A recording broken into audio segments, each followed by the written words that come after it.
আমি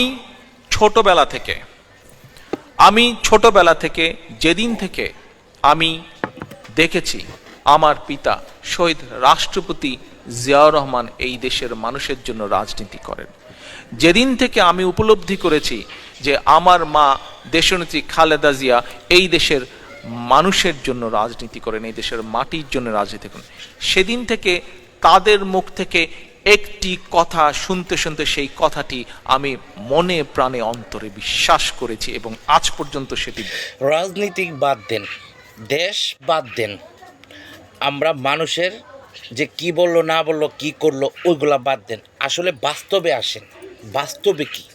বাস্তবে হচ্ছে মা বাবা যে শিক্ষা দেয় সন্তানকে ওই শিক্ষাটাই পাই, এটাই বাস্তব। কারণ এ দেখেন বেগম খালেদা জিয়াউর রহমান যেভাবে ওরে শিক্ষা দিছে ওই অনুযায়ী তারেক রহমান কথা বলতেছে। আরেকজন যে আছে শেখ হাসিনার ছেলে জয়, ও তো নিজের কথাই বলতে পারে না, বাবার নামই বলতে পারে না, মা রাখছে লন্ডনে, ও কোনো মানুষের যে একটা পরিচয় ওইটাই আমরা স্বীকৃতি বা খুঁজা পাইতেছি না। তো আপনারা রাজনীতিক যে করাবেন, যে সুন্দরভাবে সুন্দর একটা মনের মানুষ, আমরা 20 কোটি ভাই বোনদেরকে ভালোবাসতে পারবে, গরিব দুঃখীর পাশে থাকবে, তার পাশে আইসা দাঁড়ান, কাজে লাগবে।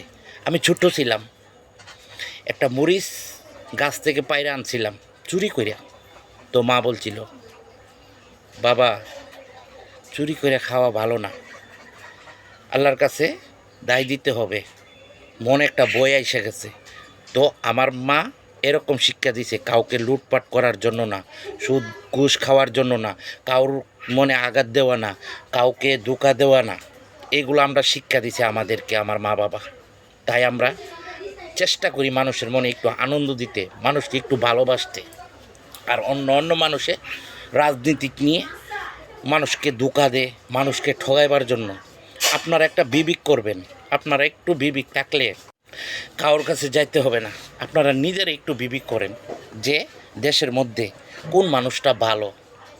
একদিন দুই দিন চলতে চলতে বোঝা যায় না, একজন মানুষের মনের কথা ধরন বোঝা যায় না, আপনারা ওদের সাপোর্ট করেন, ঠিক আছে? তো আমি কেন এই কথাগুলো বলছি, আজকাল মানুষে টাকার উপরে চলে, খারাম খাইতে চাই। এই তারেক রহমানের আপনারা সাপোর্ট করেন প্লিজ। ও একটা ভালো মনের মানুষ, ওর মা বাবা অনেক ভালো একটা শিক্ষা দিয়ে গেছে, কোনো নোংরাম পথে না, কোনো জুয়া খেলার পথে না।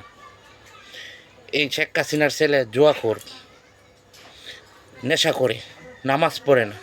তো আমরা মুসলমান, আলহামদুলিল্লাহ আমরা মুসলমানদের সাপোর্ট করতে হবে। এই জন্য আমি আপনাদের কাছে হাত জোড়াত করে আল্লাহর কসম খাইয়া কইতেছি, আপনারা ভালো একটা মানুষ আনুন, দেশটা সুন্দরভাবে যাতে চলে। গাঞ্জাখোর মাঞ্জাখোর আনবেন না, এই তারেক রহমানের মতন একজন মানুষ আনেন, দেখবেন আমাদের মা বোন অনেকটা শান্তি পাবে এবং জনগণ গরিব দুঃখী মানুষ সবাই শান্তি পাবে। ওর একটা ভালো একটা মন আছে, আমি গ্যারান্টি দিচ্ছি যে তারেক রহমান যে ভালো একটা মন আছে। আর অন্য দল কোনো সাপোর্ট করবেন না প্লিজ। তো সবাই ভালো থাকবেন। আর আমার কথাগুলো যদি কোনো খারাপ কারোর মনে আঘাত আসে, আই এম রিয়েলি সরি, আমার দৃষ্টিতে দেখবেন।